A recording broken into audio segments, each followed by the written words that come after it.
Hi everyone, I am Todi Lawson and this is Ideas on Trap, a podcast about ideas on growth, culture, development and progress. On this episode, I spoke with Affiong Williams, founder and CEO of the health food company Real Fruit. We had a free-ranging conversation on human capital, the business and regulatory environment in Nigeria, poverty, amongst other things. I hope you enjoyed this conversation as much as I did.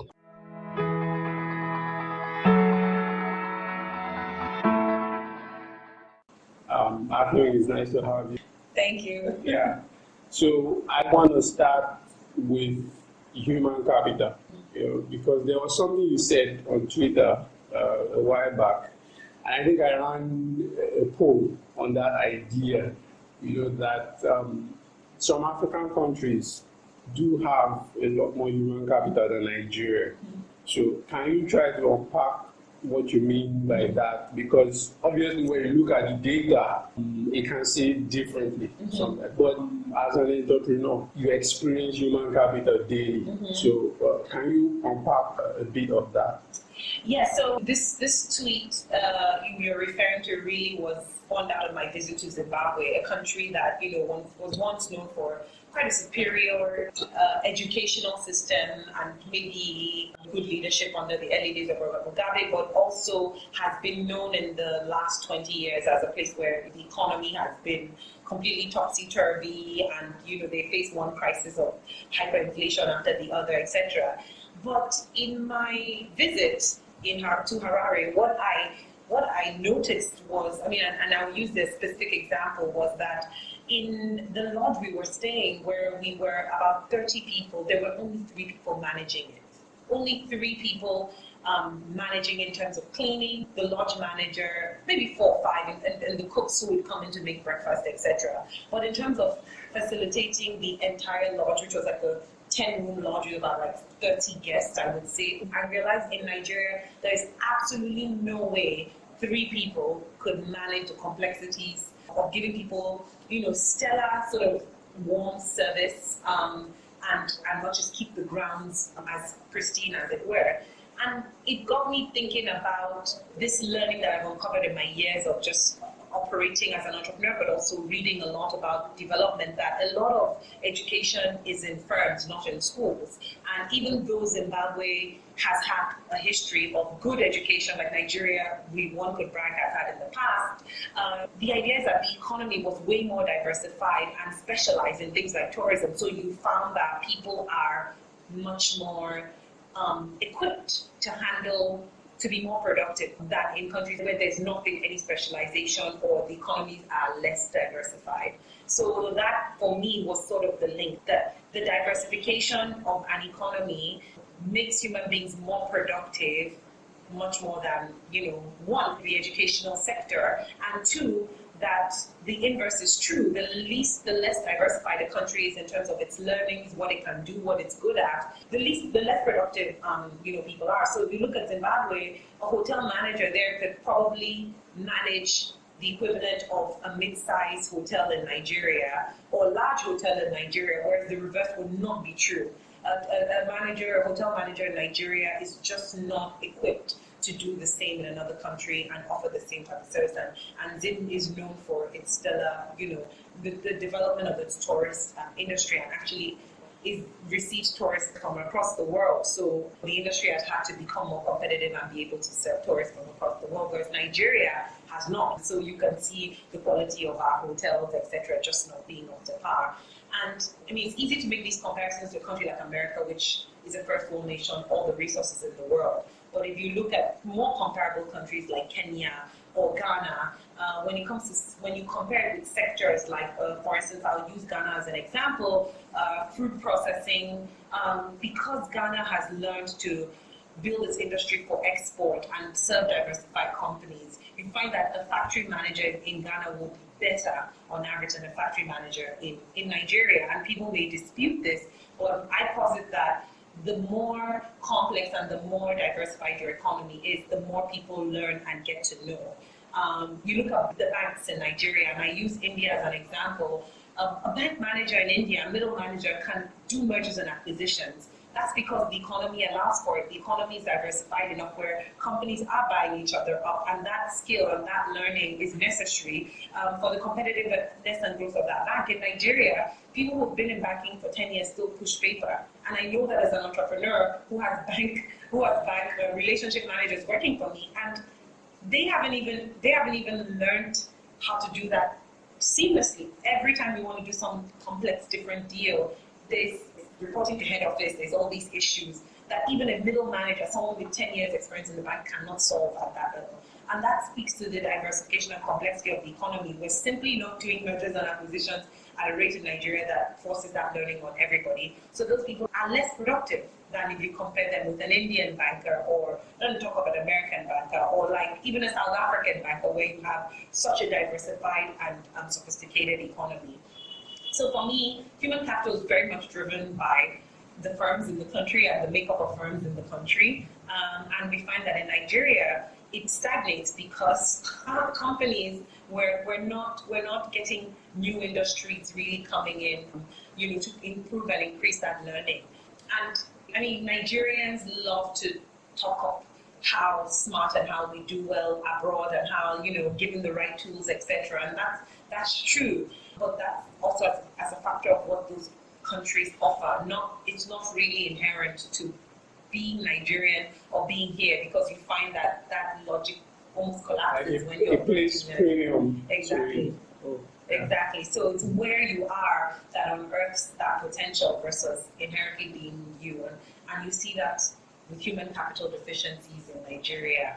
And I didn't have that small country, small at GDP perspective till I went to Zim, and I was like, wow, these people, just by factor of having a more diversified economy, know more and could produce more in their industries and businesses. Somebody told me something that in India, even on the factory floor, what one person does in India, you need 3 people to do here. And I think that's telling that the capacity of one person to solve and make decisions around 3 processes increased over there just because the economy demands that. Yeah, it's an interesting point you're making, because a lot of the problems we talk about in development centers around productivity. Mm-hmm.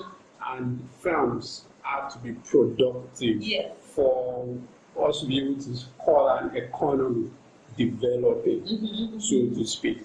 A lot of the aggregate effects that gets measured transmits out of firms. Mm-hmm. So, but you made 2 points that I want us to speculate on a bit. Okay. One is economic complexity. Mm-hmm.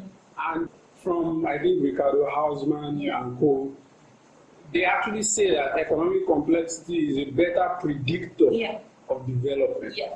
But there's this other school of development that says you have to specialize.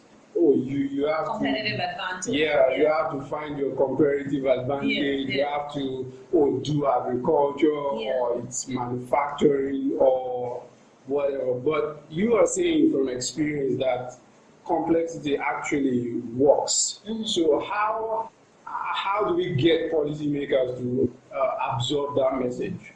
How do you craft policy for complexity? Mm-hmm.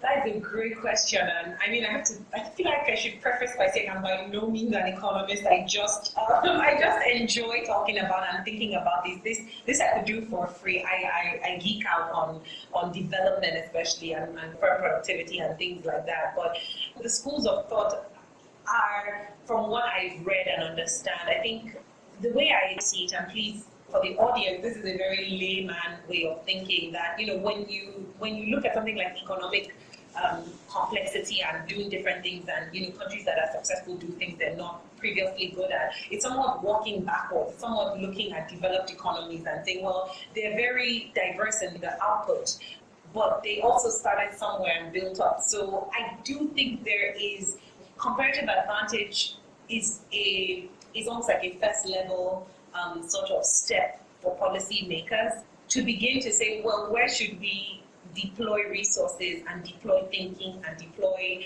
attention to?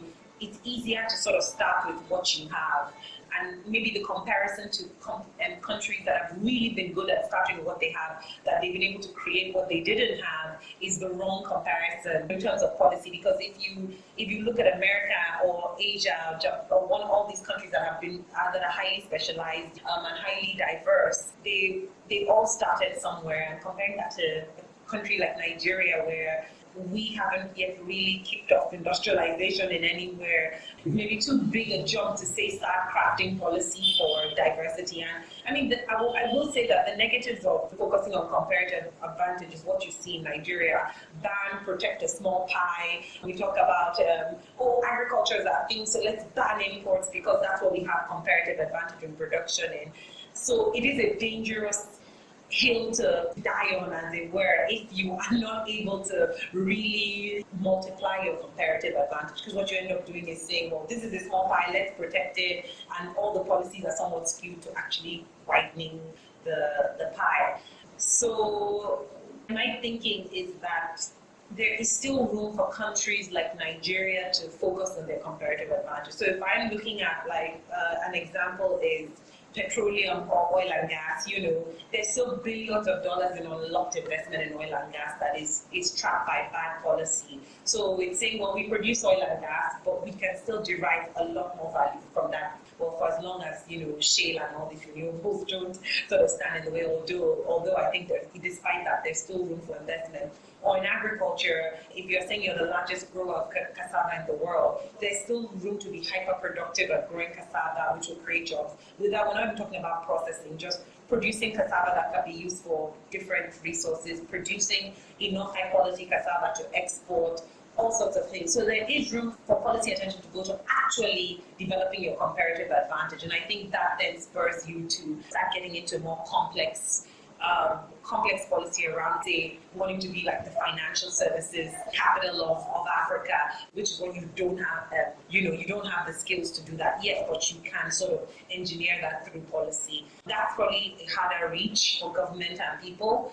We're still stuck on what we're doing, but I don't think that it's bad to focus on what you're good at. But I do think that there is room to unearth a lot of value in that. So yeah. Okay, so I worry about timing, though, because obviously when we talk about comparative advantages and doing this and that, the go-to example is always Asia. Yeah. East Asia, South Korea, Taiwan, Japan, Vietnam now.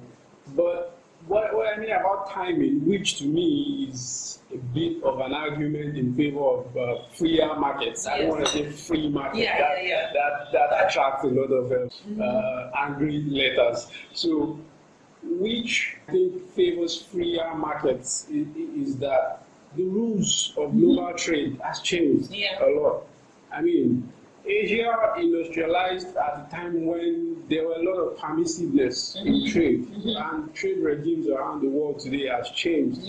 And also, if you want to do comparative advantage now, how bad it is, some companies here have built-in competences, learning over years. You'll be sort of redirecting resources and human capital away from those people to a few chosen sectors. So I'm wondering, will that really be a way to go? Can we really do comparative advantage? I mean, as the time not passed. From my understanding, from my perception, is that the things we are talking about in terms of comparative advantage, the sectors of industries, they're still very largely agrarian sectors. They're sectors that one would assume that there is human capital at the lowest level can absorb some of these, will be absorbed, versus a large redirection of specialized skills to actually play in those sectors. So if you look at agriculture, for instance, I'll take agri because we're largely an agrarian society, and that's where 50% of jobs are created. Increasing agricultural input is not necessarily, yes, there is a huge technological, in terms of machinery, component to it, but a lot of it is fertilizer. And if you look at Asia, a lot of it was people who were not doing anything getting on the farms. We have a lot of people not doing anything who can get on the farms and be a little bit more productive. We're not talking about people who are going to go on to sort of like start agri businesses and do those kinds of things. But if we focus on that comparative advantage, I think you can drive up human capital that would otherwise not be doing anything. And I think that might be a benefit. I read the book How Asia Works, and sort of household farming going into smallholder farming was people farming on their own in their homes outside their lots and then moving them into some sort of smallholder, being a little bit more productive than what they were doing, which put them into jobs and made them employed. And I think that opportunity may still exist. And I think when you start driving up that kind of productivity, you hopefully can attract more human capital from outside to sort of build up on that. Then start the processing factories, do more complex manufacturing and things like that. I think there's still a window of time, and maybe Nigeria's population has a lot to do with it as well. That, for domestic consumption, there's huge opportunity to make the price of every sort of commodity we're growing cheaper by growing more, so that more people consume it and increase consumption. That could be some sort of job creation. I'm not a big fan of produce what you consume, but I think, in my view, consumption of almost every sort of food product is low compared to even African averages, and that's because the price is high. And bringing those prices down by increasing productivity would help drive local demand of them, and hopefully that will then bring more people into employment, make them more productive that way. I hope that theory sort of makes sense. So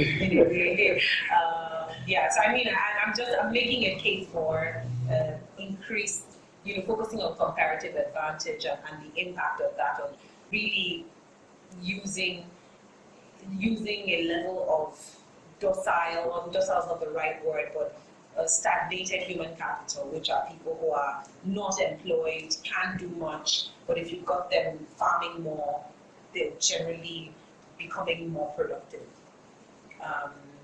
That's my thinking around that.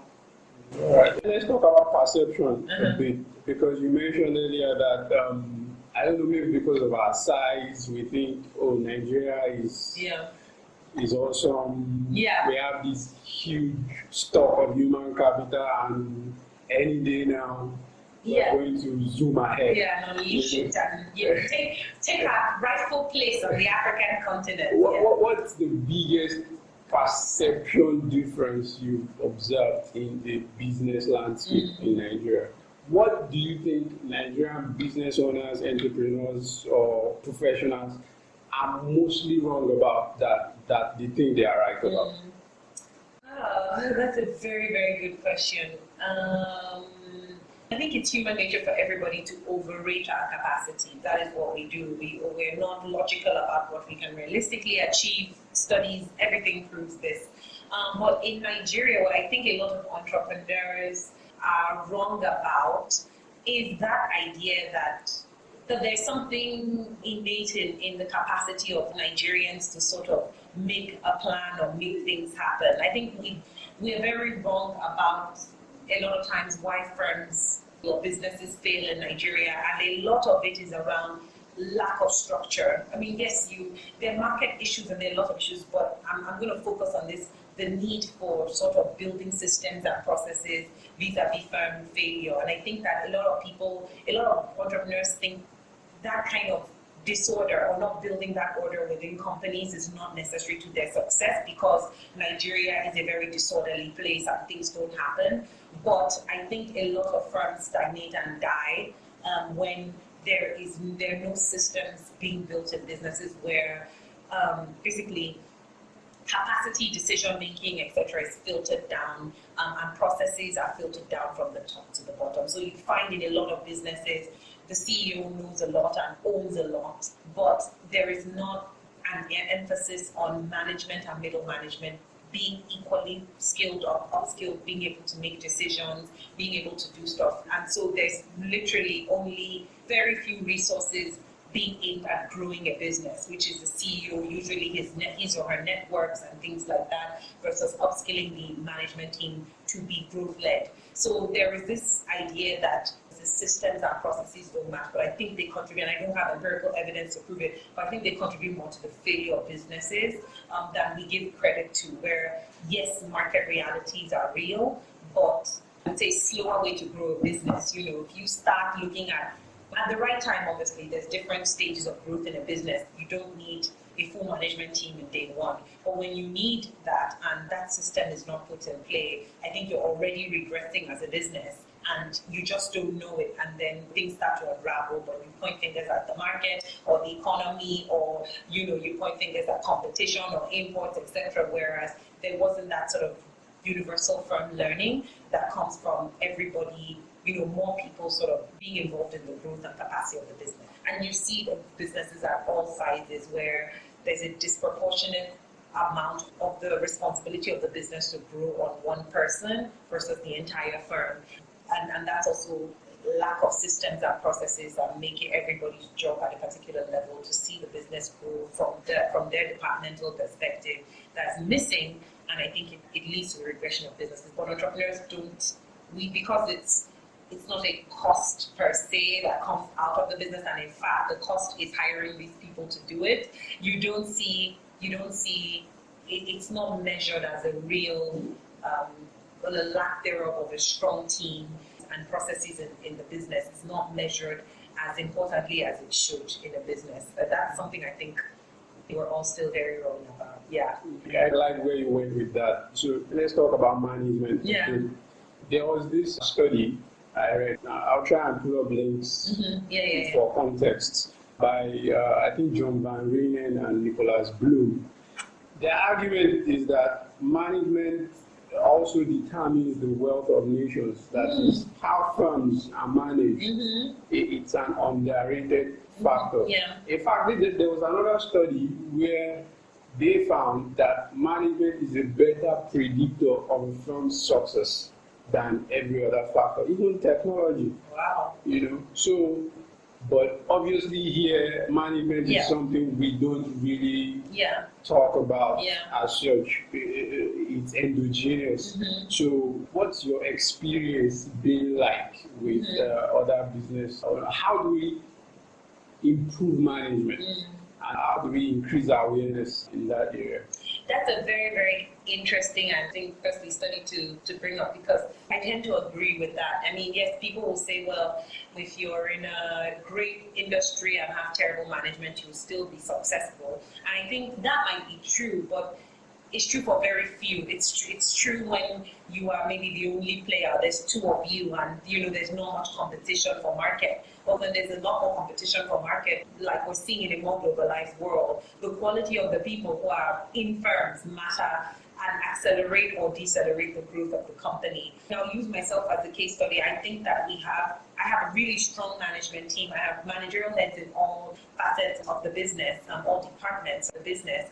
And I think that has helped us grow tremendously from a sales perspective, from being investor ready, from being able to handle numerous things at a go, from the ability to launch new products, because they're just people who are responsible for getting these things done and understand it. And the collective output of that means that things are done better. If we want to enter a new territory, for instance, it's not one person doing it. I have somebody from finance looking at the numbers, somebody from admin calling agents to figure out the space, my production team figuring out product integrity, my sales manager finding the stores that we're going to go into. And we can execute that in 2 to 3 months of people putting their collective output together to get that done. Now, if that management team was not as strong or not as defined, it would be one person trying to be all those things, and we would invariably make a poorer decision.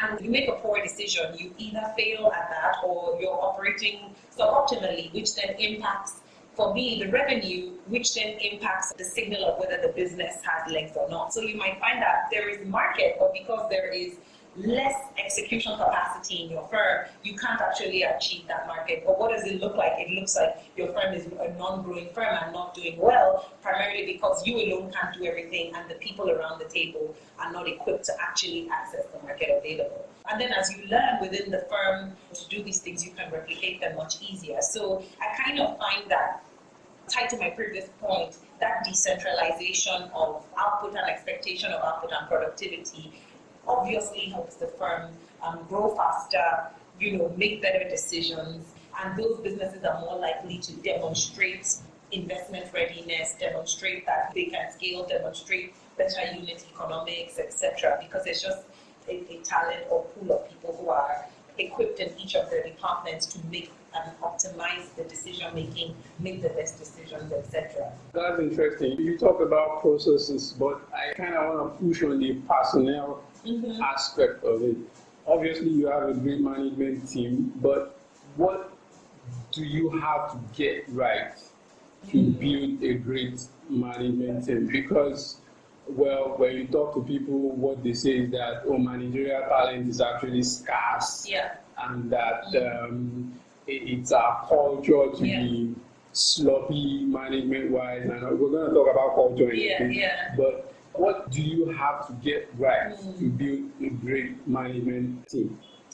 That's a fantastic question, because I also struggle with that. I say, do I have a good management team because I have sought them out, or and can that be devoid of a growing company? So can you, this is for me one of the big things that I also find that a lot of Nigerian companies are not growing and they're sort of stagnant. So you've sort of peaked in terms of learning. So sometimes the need or the ability for even the firm to attract people and keep them and sustain them and even pay them is limited when the company is not growing. So if you're not growing as a company, can you attract people to grow the company with you, which is how they learn and get better at doing what? So if you're a company that is not doing a lot of things and doing more things, people's learning pretty much stagnates, right? It's like a government agency. So I would say one of the inputs is a growing company. So in a growing company, people are learning more. People are learning things they've not done before. So there's a lot of external learning coming in. There's a lot of self-learning, which then becomes process because we've learned what to do. We didn't know what to do before. We've learned it, and now we've agreed that that's the right thing to do. We sort of install it as a process, and people repeat it. So for me, a growing company is necessary to keep attracting really good pool of management, but also the pool of people who are curious and who are excited by growing a company is also, so it's not like a chicken and egg thing, people who are curious about doing things they've not done before, because that's what a growing firm is. You're learning to do stuff you've never done before. That's how you grow. And then being able to apply that curiosity in a company that is growing so that they're learning to do things they've not done before is my idea of how you get a good managerial team and how you bring in the talent that, it's not just for today, but for tomorrow when you're not doing, when we started, for instance, we were selling two variant of products in Lagos. We're now selling 6, actually our SKUs are about 16 right now in Lagos and 12 other states and in over 300 stores. So the learning to be able to scale up and do that comes from the fact that we're growing, but also comes from the fact that there are people who can actually achieve that successfully. And those people started off not working in 12 states, but have now grown to the capacity to be able to do that. So it's a chicken and egg thing. But I don't know where I pin it. Can you grow without people who are not curious about growth and cannot execute things they didn't know? That's a tough one. I don't know the right answer. It's interesting you mentioned growth. Because we're zooming out a bit. Now, people would say, well, it's tough to build a growing business in Nigeria. It's almost a cliche hearing that. So what I want to know is, okay, we hear that X or Y isn't helping. As a business owner, what does it take to build a growing company? Does government have to get out of the way or help in a certain way? What are the things that has to go right to have a growing company that then attracts quality managerial talent? That's a great question, and I have a very loaded answer. So obviously, I'm not going to focus on the sort of more banal part of government policy and initiatives. I think businesses are very limited in how much they can grow outside of government policy, but let's sort of control for that. I think we underrate the need for capital. I think that people don't know, and even I myself, the extent of how much having money to survive and stay in business is what ultimately leads to growth of companies. People will tell you, and I find a lot of the advice to entrepreneurs quite asinine and platitude and all that's a word. Money doesn't matter. You don't need money at every level. Oh, yeah, I do. I always need money because money is one resource that can unlock others. But I say that not facetiously in the sense that money does not solve all problems, but when you start a business, in my opinion, you are assuming a product market fit. You're making a lot of assumptions around your customer wants, around your product's ability to solve that customer's problem or service, and you may not get it right in the first time. It doesn't mean that you cannot solve that customer problem repeatedly, where you can then generate the value that we see in growing companies. But those pivots, those many pivots that happen in companies, they're not free. Innovation is not free. Changing a business model is not cheap. And that's where capital comes in. Capital helps you overcome some of those mistakes you made or right those wrong assumptions you made that ultimately lead to growth. When I started my business, I'll use myself again as an example. And I'm very, very amusing anecdotes. But this is not it's an opinion conversation. It's not one that requires all that fact. But the first two products we launched are not our best-selling products today. Our best-selling product is a product that we got out of putting two products in the market, the customer rejecting one and telling us what they wanted. Now, launching that next product required significant investment for me to get new packaging, get new suppliers, get new staff, get all these things. And had I not had the capital to do that, you would have said, well, there's no market for dried fruit because these two products, out of them, one was rejected. But really, what capital helped me do is bridge the gap to learn more about what the customer wanted and be able to provide for them. And then scale that, and then launch new products. So money is important, capital is important, and I think that that's one of the biggest things that could, people always say, oh, don't give an entrepreneur too much capital in the beginning. I'm sorry, very few entrepreneurs get too much capital in the beginning. And I think even if you give an entrepreneur a lot more capital than they're able to absorb in the beginning, you're increasing the chances of them actually figuring out where the value is, where the customer's need really is, so that they can solve that problem. And that's how firms grow. So for me, we talked a lot about training and we talked a lot about product market fit and understanding your customer. That's not free. That's not cheap. It takes money to survive, to do. You have to be in existence. You have to have enough working capital. You have to serve them different iterations of this product. And in my view, capital is as simple and basic as it is one of the big things that would help, firms grow. Yeah. It's a very great point. It's sad some of our capital control measures. Yes. Yeah, in terms of policy. Yeah. Because again, talking about Asia, take a country like China. When China started industrializing, a lot of the capital came from Chinese overseas, in Taiwan, in Korea, in Japan. But here, you find that even government is fighting against remittances and stuff like that, and we don't have enough capital. No, we don't. We absolutely do not. And a lot of the capital that's coming in is quite conditioned, and I think sometimes also it's complex. We simply do not have enough capital that is needed to spur any sort of growth in enterprise, and even a modest rate, I would say. Yeah. What other things do you need to build a growing? I read a blog of yours once where you mentioned networking. Yes. What role does that play?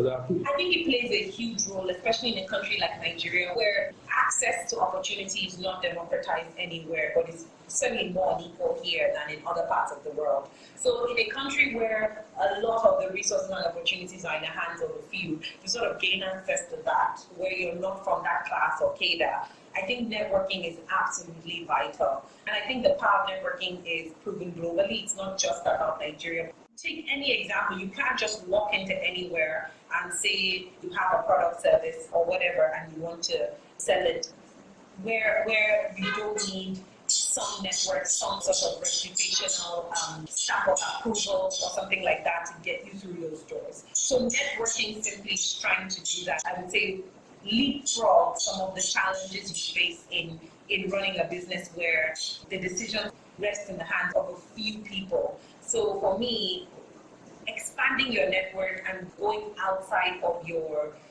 traditional network of family and friends, and knowing people who know people, and knowing people who are not in your circle, I think increases your chances of success as a company to raise funding, raise awareness, raise purchases, etc. And again, sort of very difficult to measure in terms of firm success, but I think one of those underrated things that really, really help businesses and people in general, the world over, advance. So networking in this case functions as a bit of a social capital. Yeah, it's leveraging your social capital to sort of grow your business directly through getting financing, through getting buyers. Yeah, so it's sort of a resource, a standalone resource that adds to the growth of your business is how I look at it. But how does this square with merit? What you hear is that there has to be a level playing field for businesses to compete fairly, But if successful businesses are better networked, isn't that problematic for, let me say, our idea of merit? Yeah, I think that idea is unfounded. I think that the idea of equality is a nice virtue that people think is what leads to the success of societies, and I don't think that that's true, and I don't think it's played out in history, and I think there's a lot of circumstance that leads people down the path that they get onto. And if you trace back people's history, especially successful people, I mean, I know you have this very interesting comment, which I leverage a lot on, privilege analysis. And what people do is when you see people doing successful things, you go backwards and say they're privileged. And I think that's true, that you find that success is certainly not equally distributed, and I think you find successful people are more likely to be successful. You find that people who are better networked and experienced tend to build better businesses. It's an amalgamation of people's histories and where they're coming from. It's not that you just said everybody run and you open the playing field and people are everybody has an equal footing in terms of what they can do. And I don't think that's necessarily a bad thing. I think that especially for entrepreneurial success, you don't need so many entrepreneurs to be successful to build a successful economy. You look at America as the most successful economy in the world with 300 million people who are all most working in private institutions. A small percentage are successful. So for me, equality in terms of entrepreneurial success is not something you can sort of control for. And I don't think it's fair to punish people who have the means to build bigger businesses that would absorb more people, create more income and productivity for the country, to try temper that rather, because you want to build an equal playing field. It's almost like dragging people down to the mean. And I don't think that creates the kind of success that benefits society as a whole. So I say everybody work with the privilege you have, because that also is not something you can easily trade. People don't give up their privilege, or you cannot automatically say, because I have this kind of access, I'm going to give it away and expunge it. I will exchange it for somebody else to have. It's a very difficult thing to do. And you cannot erase centuries of history that have led people to where they are today, to try control for equality. I don't think it makes much sense. I think that if people are allowed to thrive individually as humans are made to do, using all the resources at their arsenal, society wins more than it loses. It's not a perfect system, but I think it's the best. Yeah, interesting point on privilege. My favorite example of that point is Bill Gates. Yes.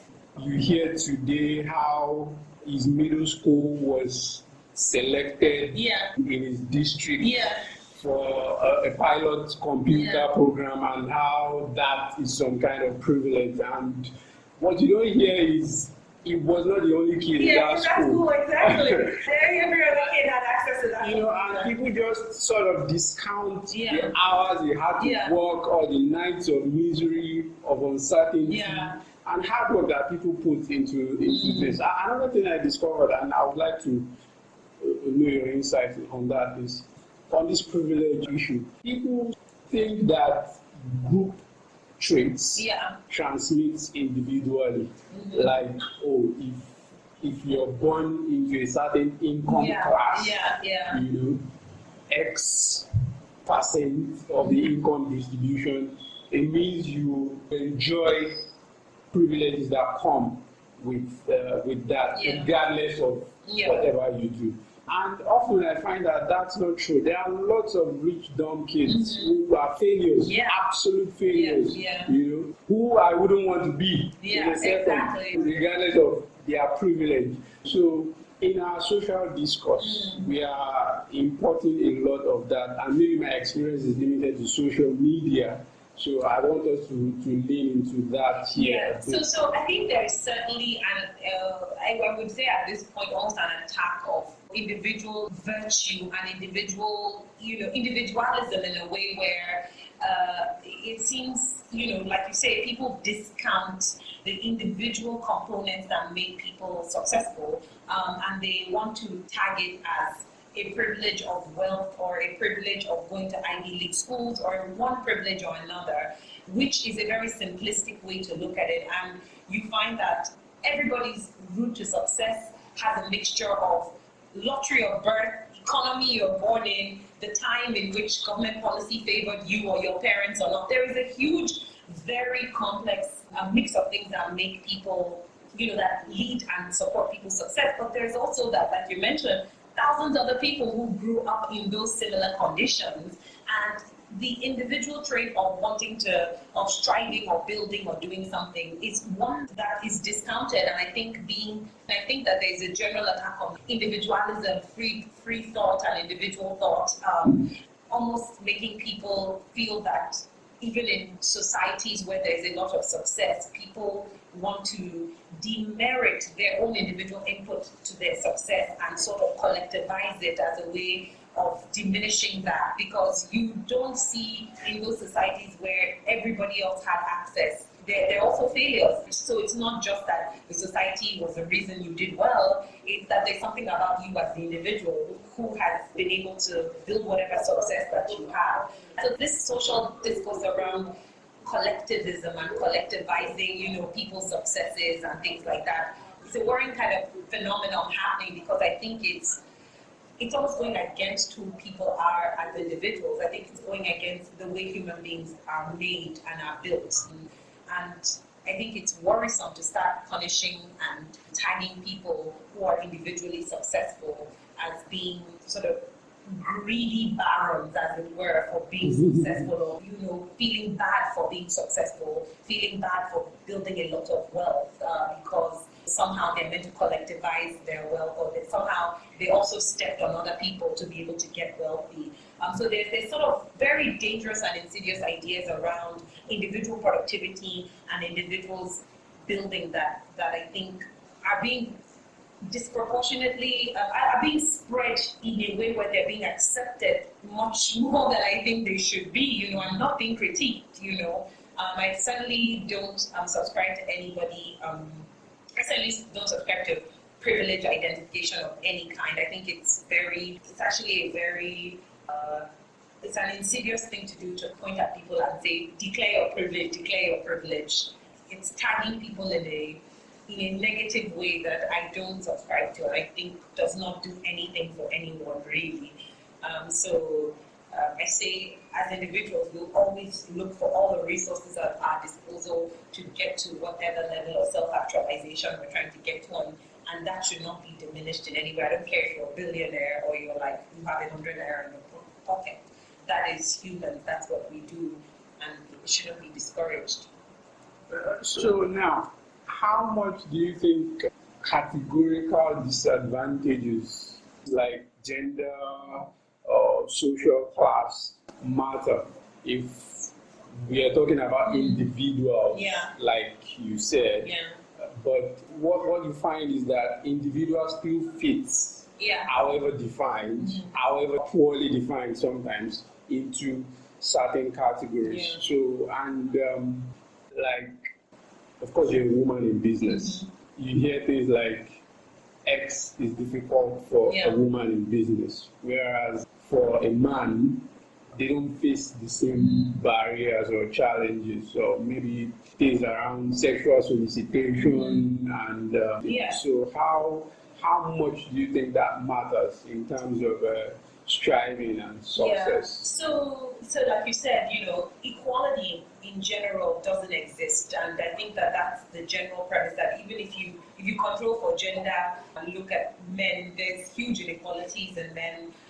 In one gender where you sort of like look at different strata, for instance. So for me, this idea of gender equality is, especially, well, let me I have to be very careful here because I'm not dismissing at all that there are categorical disadvantages for women in business and women as a whole. But again, what do we compare it to? We often compare it to men, but we don't compare it to, say, categorical differences that men face as a gender, that are differences between men. So the men versus women view is the most obvious way to look at the disadvantages for women. But I generally think that we need to look at that from the perspective of the history of women and, how, when did women start moving out of the home as a primary occupation into business, and does that explain why there are differences in the number of women represented in the industry versus not? Because if you take a different look at it, I think you'll find huge successes. I think you'll find that in a generation of women, or someone like my grandmother not being educated, in only 200 years, her granddaughter can become a CEO of a business. But if you look at it from the perspective of, well, let's try equal the playing field where we have 50-50 men and women, that's not really solving the problem, in my opinion. The problem is more wanting to encourage more women to, like, that women are moving into formal careers and rising to the top, versus saying that the dearth of women in top management is because of some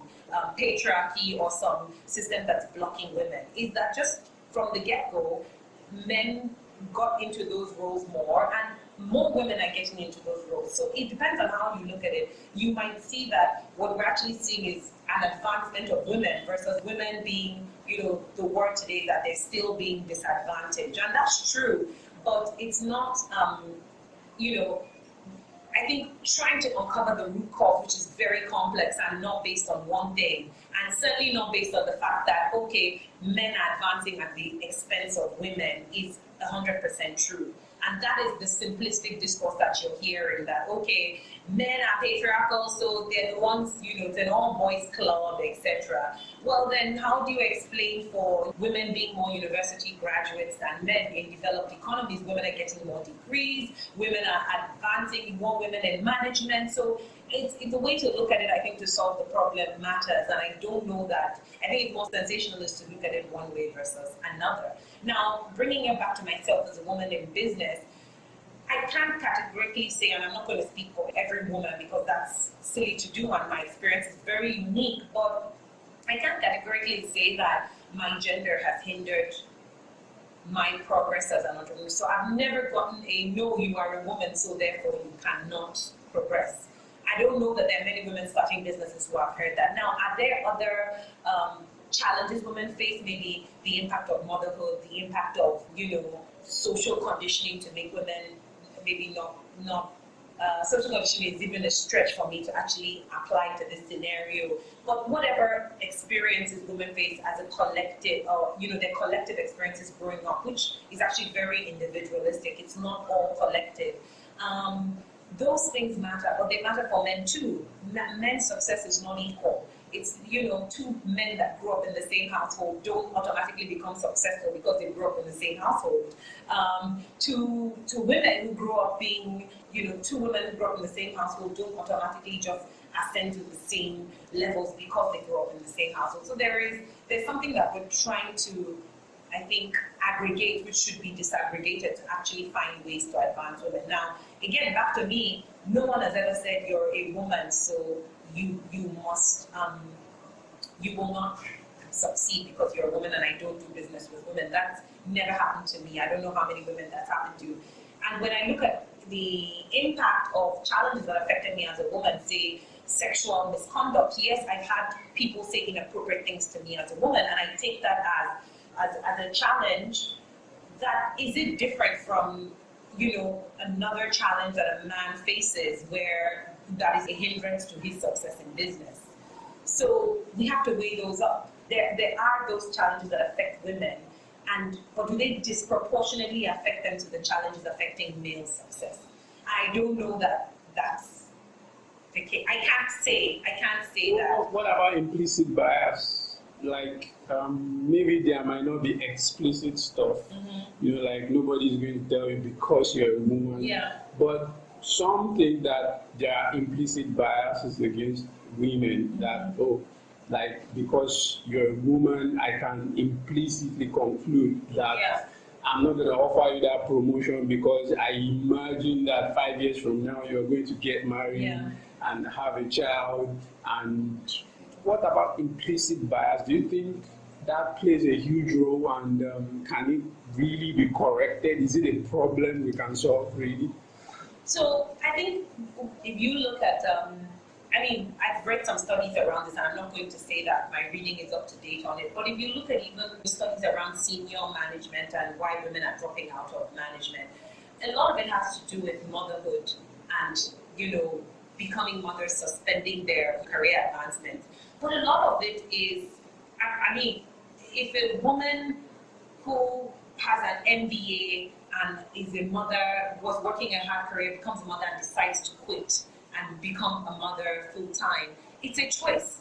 And it's her choice because she wants to maybe, be, well, there are various reasons people make those kinds of choices. But I guess the point I'm trying to drive at, let me try to be a little bit more eloquent, is that the dearth of female management is that women at the stage of becoming mothers don't go back into work or take part-time jobs, etc. So for me, if you look at that, you're saying, are women being punished for being mothers, or are women choosing that they enjoy motherhood so they want to do that?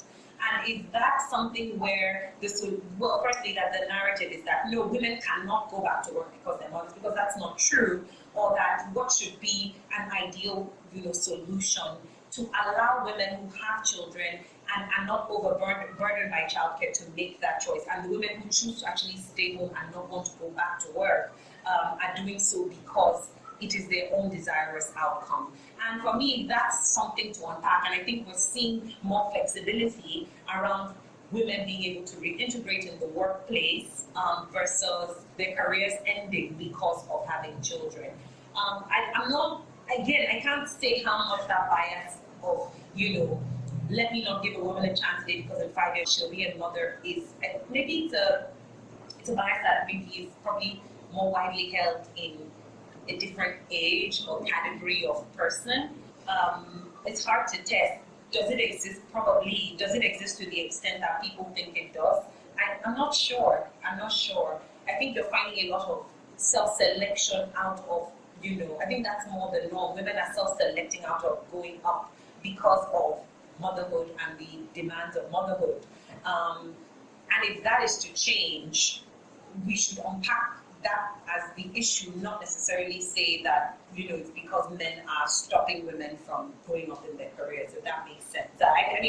Where would you pinpoint the solution? Where would you pinpoint where to investigate how to solve the problem? I think it's looking at that, that time where you become a mother and your career takes second place.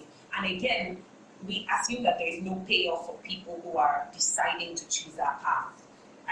The narrative is that it is completely, a do or die affair. You have to do it. Satisfaction in work. In work, exactly. And because every woman is made to be this career sort of, every woman who's working a career is meant to get up to the total ranks and become the boss. Therefore, having a child is not, and choosing motherhood as a work, quote unquote, is not success. For some people, it is absolutely, and some people, the payoff and the trade-off of becoming a mother is absolutely a form of success. I've recently become a mother, and while I'm an absolute workaholic, I can appreciate why women would want to focus on motherhood. And it's not a failure that they want to do that, and it's not at the expense, it's not patriarchy or misogyny or a man stopping them from doing that. It's a choice, a valid choice for women to do. So where women don't want to make that choice and want to advance is why I say let's find solutions for, but not automatically paint it as a huge ill in the world that women choose motherhood. A lot of women love being mothers. If they didn't, we would not exist as a race, right? Like if women didn't actually enjoy the journey of motherhood. Yeah. So I think that's more nuanced than people like to understand. This is an interesting area. So I'm just we could talk about it. I'm just going to ask you straight up: are you a feminist? Am I a feminist? Yes, I am. I would say that. Do I believe in the equality of sexes, which is the traditional, definition of feminism? I say I am. I do believe in that. Do I believe? What I don't believe is that equality is that anything a man can do, a woman can do. There's not equality amongst the female gender. There's not equality amongst the male gender in terms of the playing field or in terms of people's access, networks, everything. So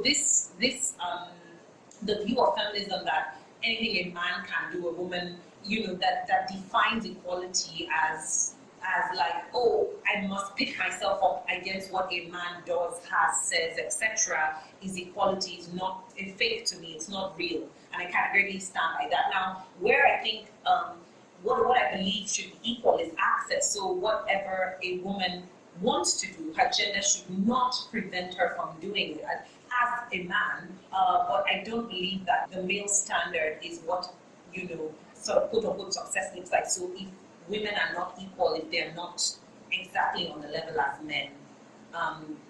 Men are not on the level as men. Women are not on the same level. So that sort of generic ideology of equality falls flat for me when we think about it logically, and it's not a measure that you can even attain because you cannot control everybody's individual experiences.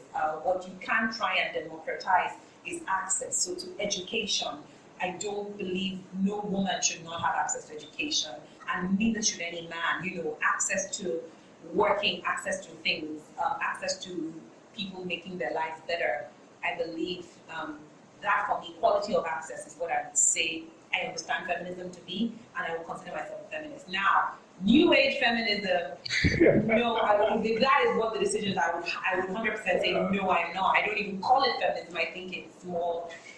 Let's not even go into what I think it is because I have strong views about that. But yeah, equality of access is for me the best chance. Even that is hard to. That's hard to assimilate. It's really hard when you think about it. You can't control for all the things that makes a person's experience in this world. You see a lot of course, discourse around gender issues these days, and I've been trying to really tease out what it is that we as a society are going for, actually. But you see a lot of anger. I don't know how much that helps. But, certainly there's a lot to be angry about.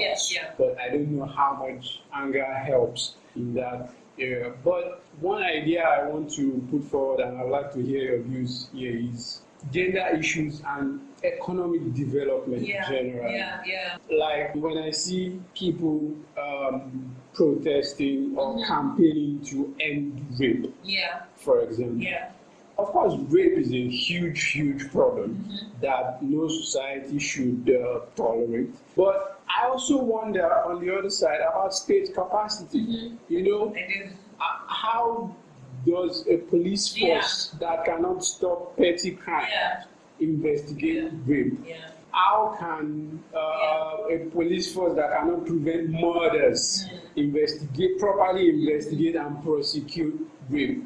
People talk about passing laws where we have laws that are not enforced and where you can easily wiggle your way out of. So shouldn't a lot of this activism be focused on development generally? Because I think a lot of social progress is positively correlated with income growth. You'll be surprised. And that is a hill I'll die on, because I talked today about a lot of lending a voice to causes and social media making it easy for people to join causes and say they support things on a very, very sort of superficial level, where it's like, well, it's easy to say I support no sexual abuse to women. And I completely agree. Anybody which only a deviant would support sexual abuse or rape of women or any other cause, or kids, out of school kids.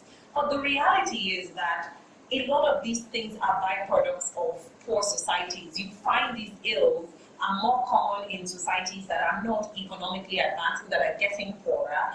And like you said, for me, in the history and development of a country, you solve problems.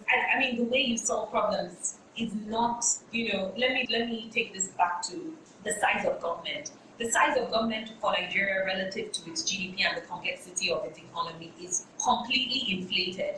You have over-regulation where you should have less government and let industries thrive. Even, look at China. Like you said, a lot of things were allowed that would not be allowed today in China. But those things that were allowed economic progress and allowed for the wealth of that nation to be possible, right? And it's the same thing when you take it to any social cause. A lot of it is rooted, you call it culture, you call it tribalism, but it's really a competition for resources. Who wants to say that children should stay out of school? But when you don't have a country that's rich enough to build schools, good schools for people, are they better off in schools where they're not learning anything? It's easy to say, well, everybody should be in school. Yes, it is, but when you're churning out kids that cannot do anything or cannot learn anything, or when you have a society where people are too poor to send their kids to school, it doesn't matter what you legalize around the need for education. People simply can't afford it. So I think with all these causes, there is a very crucial stage of economic development that actually solves a lot of the problems. And it's not more laws. Right now you say, well, they're signing a law against this, so it's a victory. It's not a victory if you go to the police station and somebody who perpetrates the law can simply pay off his way, or somebody who doesn't have access to a lawyer cannot get justice, or the fact that the police do not even have the capacity or, Jesus Christ, the petrol to even drive to come and see what you're about. So, or even basic investigation. Yes, exactly. So for me, yes, a lot of focus should really be around how do we get Nigeria richer. A lot of gender issues are byproduct of poverty. They're a byproduct of, it's not even a byproduct of patriarchy or people's cultures. It's that if women got richer, there's a stat that says if women had go to school to, we talk about Nigeria's population or overpopulation, for instance. If women go to school up till high school, they have 2 or 3 fewer kids. If women get better education, they're likelier to choose who they marry and get in better domestic situations. All these things that are underpinned on just income, education, those 2 simple things that are as basic as having more money in your pocket to give you the agency to make more decisions, and being literate, that improve the outcomes of women and sort of protect them from all these social issues, for instance, that they're exposed to. But we make a lot of fuss around the symptoms and not the underlying issues. You talk about rape being a huge problem. It is a problem. But what would stem that problem is, I think, often invariably linked to increased wealth. If you punish more people who rape, probably less people would rape, But to punish more people who rape, you need a whole host of things to happen. You need to be able to catch rapists for one. So I do agree that a lot more focus should be on those basic foundations. I believe I live that through my values in terms of being an entrepreneur. My thesis is that if you give people, especially women, I'll shamelessly plug that my company is over 65% female employees, and my management team is 100% women. And my thesis is if you give women opportunities to earn their own money, they have more agency over their lives. And I'm not going to sit here and say I support a million causes. I support that cause. I believe in that. I believe that if women get better educated and work for themselves and earn their own money, their outcomes in life are better. And that's my thesis, and I'm going to stick to that for as long as I can. I may be criticized for not saying, I don't support this kind of mission or social. I believe human beings are limited in what they can support, and I'm somebody who believes in depth over breadth anyways. So I want my life's work to unearth that and multiply that as much as possible. I'm not going to say I can be all things to all people. I don't think people can. And I think if you focus on core issues, your outcomes are better. So that's my view, that's my hypothesis, and I'm sort of walking that talk as an entrepreneur in business and person. Yeah. That's interesting. Another point I want to mention is, of course, we see a lot of funding into social impact programs for women. I was reading a post lately. Again, I'm going to put up links for listeners. It was a field study on fertility, which is a huge problem in Africa. I mean, Nigeria is about 5 children per woman, which we don't have enough income to cover that much. So what they found from the experiment was that fertility interventions and educations were more effective within groups where the men were targeted as opposed to the women. What that tells me is that fertility decisions are not made individually. Couples make that decision. But what you see is that a lot of the social intervention programs target women specifically. They don't target families or couples, and that's usually celebrated. Do you think that's a problem, or how can we resolve that? I mean, I think that I'm not going to say that I know too much about that. I mean, I remember reading one study, or was it a summary of these the interventions of women in the north who are getting injections and how they have to lie about where they're going because, they can't take pills because if the husband sees them taking a pill, then it's a problem, and they have to make an excuse to go get injections. Now, when they can't do that, then the intervention completely fails because they will get pregnant if they don't take these injections very regularly. And so what's the better solution if you want family planning to be truly adopted and not done in secret? And this is obviously among the most vulnerable, where women have no rights, in these domestic situations. I would say it makes sense to get men on board and to get them to see the value in family planning, because there women barely have rights. So, and women disproportionately suffer from having the burden of having too many children, not just health-wise, income. In most, outcomes, a woman who has more children is worse off than a woman who has less, where resources are scarce kind of thing is my view. And so to target the man means to help to ease the burden of women. But maybe it feels like more resources are going towards men than women. For me, the beneficiary is a woman. I don't care how you achieve it. If you really care about women's progress, however you achieve it, if that is the outcome and the aim, I think that should be what counts. Not necessarily that they must be the direct, beneficiary, or the intervention must directly benefit them, because sometimes it's counterintuitive, but they are more likely to be benefited if you take maybe an intervention that targets a man, and this might be the case in this situation. Yeah. So let's talk about poverty. Okay. One of your, should I say, mentors or people you admire is that Duflo. Yes. Recently won the Nobel Prize, and there's been a lot of coverage around that area. Earlier we talked about employment and things like that. But what do you think is the best way to address the poverty issue? I know you do a lot of work in that area. Yes, I think the best way is not to assume that there's a best way. And I think if I leverage the work of Esther Duflo, it was, I think, the biggest takeaway from her book, For Economics, which was my 2017 book of the year. I mean, it opened my mind to how hard poverty is to solve. The idea that even economic growth, capitalism has solved poverty more than any other system. It still has its shortcomings in terms of its ability to actually rid the world of poverty. So poverty will always exist, and that's the first thing. But for me, all the interventions and the many studies show that it's very difficult to isolate a driver of poverty and think that when you eradicate that driver, or when you add an intervention, you're going to see outcomes that you can replicate and will do. I mean, the biggest for me was microfinance. So everybody touts microfinance as it helped the poor come out of it. No, the studies have shown that what it does, it just gives people more trading capital. It doesn't make people richer. They just have more money to trade and more debts. And yes, and if anything, it really burdened people with a lot of debt. So when you look at microfinance and saying, you're insuring the poorest people, you're giving finance to the poorest, most risky customers at the most exorbitant interest rates. That hasn't changed their lives. It's given them more cash. It doesn't necessarily mean that they've amassed or built more wealth. That just, to me, shows how hard it is to solve poverty. And so if we say, well, we have scarce resources, gun to head, what would I pick? I would pick economic growth. And I would say do that. And it's worked in the past quite well. Who knows how well it works now? But it's really hard to say doing X solves poverty. It's really, really difficult. And I would encourage everybody to read Poor Economics. But There's so many insights from that book that show that one thing alone or trying to do one thing, people, and I think I want to make this point about when people say, a lot of social media, a lot of the way causes are purported on social media is that if you let's take pads and women, for instance, that if you give women pads, they're going to stay in school. And it's so limiting to look at.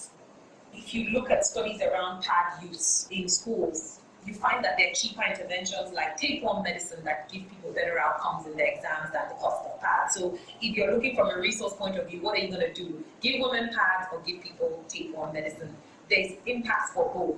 But there's this idea that it doesn't matter, the little you do matters. And I think that is, I don't think I've developed the intellectual capacity to unpack that. But there is a trade-off of people thinking that, well, every little thing you do matters and counts. And I don't think that's true. I think people waste a lot of money. And I think back to what Esther Duflo has, is purporting in her book is saying, like, do things on a small scale and see whether the impact is actually useful to scale up. So people will say something like, well, if you give people pads, those are people who didn't have pads. So you've done something good.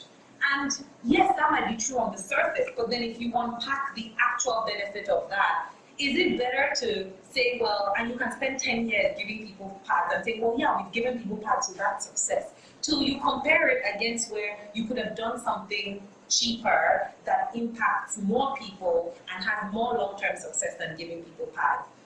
In which case, giving people pads is not the best solution, but the idea I'm trying to drive at, and again, forgive the crudeness, or how would I say, this is a very crude thought, it's not yet fully developed, is that we often think doing something is better than doing nothing. And I think in development, it's not always true. Because when you do something and you get a sense of results of that thing, you can double down on that thing that completely is not better than doing something else. And Esther Duflo talked about that a lot in her book, where you test in small groups for the efficacy of the intervention. You don't run with it and say, well, at least I'm doing something.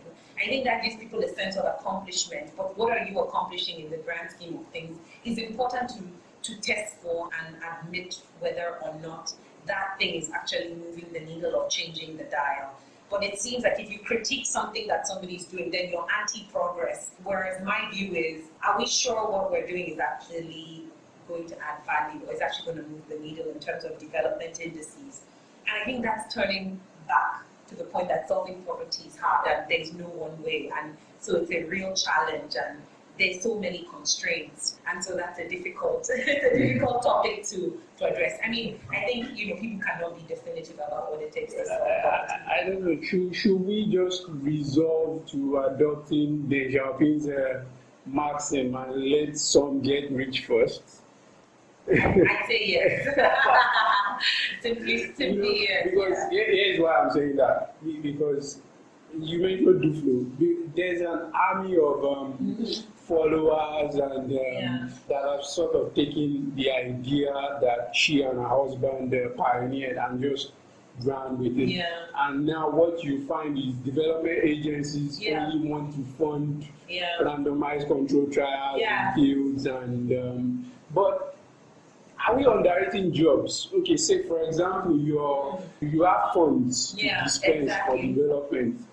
If you have to choose between giving a couple of billions to say 1,000 real fruits and going to 100 villages to do conditional cash transfers, what you find now is development agencies will go for cash transfer programs than a good example is UWIN in Nigeria. The impact evaluation that World Bank did showed that it was quite successful, actually. I have my views around that, but yes, did it create jobs? Absolutely. And I'm also speaking in terms of income gains for at least the people that benefited. Obviously, there were people that failed in that cohort. but there was massive income gains for the people. It was a lot of money. $50,000 is a lot of it's money. a lot for a family. Yeah. So, but what you find in the current paradigm is that people would rather do these small scale interventions and test for this and that and look at all these minor effects, whereas people would be better off sometimes just getting jobs, having available jobs. Yeah. I mean, we were speaking earlier. I mean, if you told me where would I apply money, it would always be in industry, it would always be in enterprise. But there's also the truth that businesses fail and fail spectacularly and burn a lot of money. One could argue, what are the outcomes of that?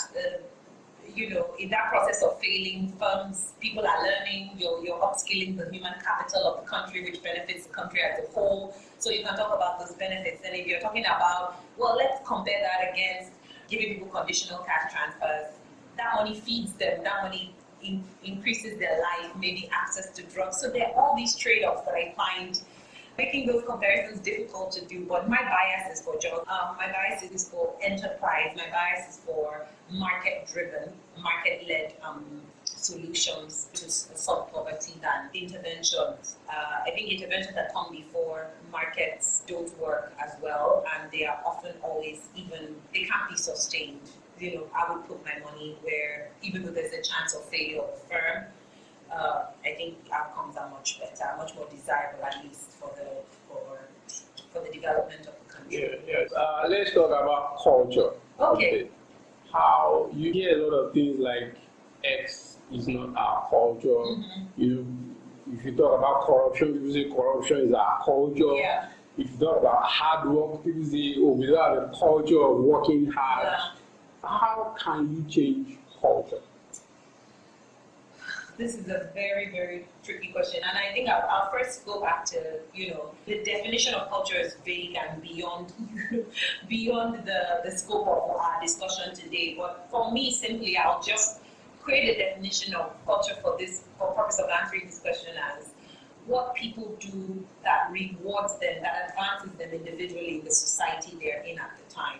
So, for instance, a culture of hard work is very rewarding in America because the society allows, sort of rewards you for the amount of work you put in. So that culture of hard work is not necessarily that everybody's born hardworking or people revere being hardworking. If people could get away with doing the least to get the most, they would. That's human behavior, in my view. So it's that the society demands that and rewards that, and that's what people do.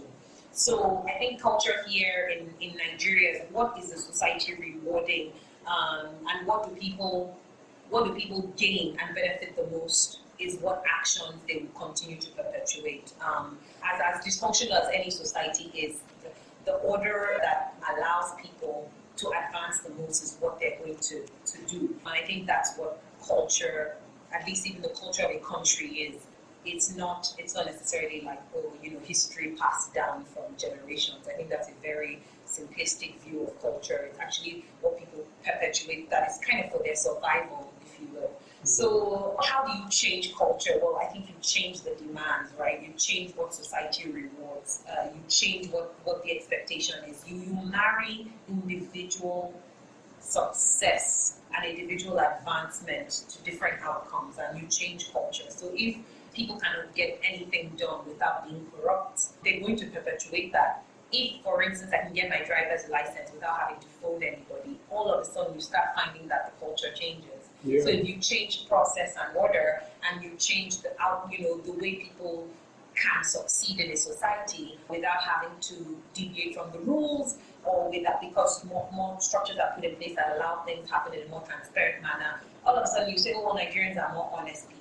I don't know, then they may not be more honest than they were yesterday, but they certainly don't have to be dishonest to get the same outcome. So I kind of think that's my answer. It's not 100% foolproof, none of my answers are, but it's basically saying that what is the society demanding what people are rewarding? America rewards efficiency. So if you're efficient and the society is built on a level of efficiency, that means people don't have to lie to get things done. People don't have to steal to get things done. People don't have to tip to get things done. People don't have to depend so much on knowing somebody who knows somebody to get things done. And you see a more honest and trustworthy society. But that's because that's sort of what is at play there. And if those things become more at play here, I think you will see the same results. And I mean, there are some examples, very few, but I think where you see more transparency and openness in how people can access things, you find that they're less likely to be corrupt. So if all of us go to the bank, like if you look at ATM queues and lining up, because most people know if I line up and I walk up to the ATM, I'm going to get my cash out. That is a very transparent, fair, and clear process.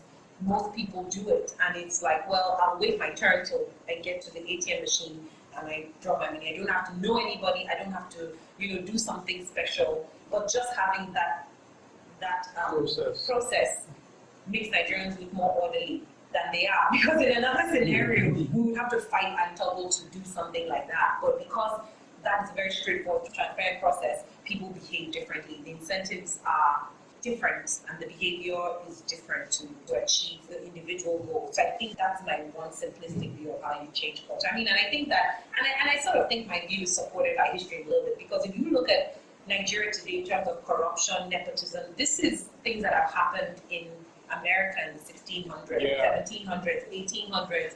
The country was very barbaric. Yeah, by those they're not defined by those, by the type of nepotism that ruled, or even monarchies in different countries. Where in England, for instance, only monarchs were rich, only people who were part of a royal family had money and access to land. It's the same thing that's happening today. As those economies grew, as there was more process and order, people's behaviors changed. If England were as undeveloped as Nigeria is today, people would act the same way, and that would be known as their culture. Yeah. That's interesting. Okay, final question. Okay. In line with the idea of this project, what's one idea you like to see spread in our society? You have 50 seconds. Oh my goodness. One idea that I like to see. For the benefit of the country, for the benefit of society. Any direction you choose. Shucks. In Nigeria, I would have to say the idea I would like to see spread is really that around that the understanding of what it takes to build a prosperous nation. There's one thing I hate is poverty. It's one thing I abhor is poverty, and because I think it strips people of their dignity and it strips people of the agency. They have to be extremely productive. And the antithesis of poverty is creating wealth and growing rich. And I would love that if there's an idea, how does Nigeria grow rich and build wealth, is something I would love to see people have a better understanding of and people really rally around. Because I think wealth creates a lot more desirable outcomes for the quality of life an individual leads. And I think that that's something I would love to see more people living better quality lives and not being poor. And I think building wealth and what it takes to create wealth as a country is what I wish more people would embrace, rally around, especially government, and understand and implement. Yeah. Yeah, that's a great answer. Thank you very much, Affiong. It's been great talking to you. You can subscribe to the podcast and our newsletter on untrapped.substack.com. Again, untrapped.substack.com. And also get notified about future episodes. See you guys next time.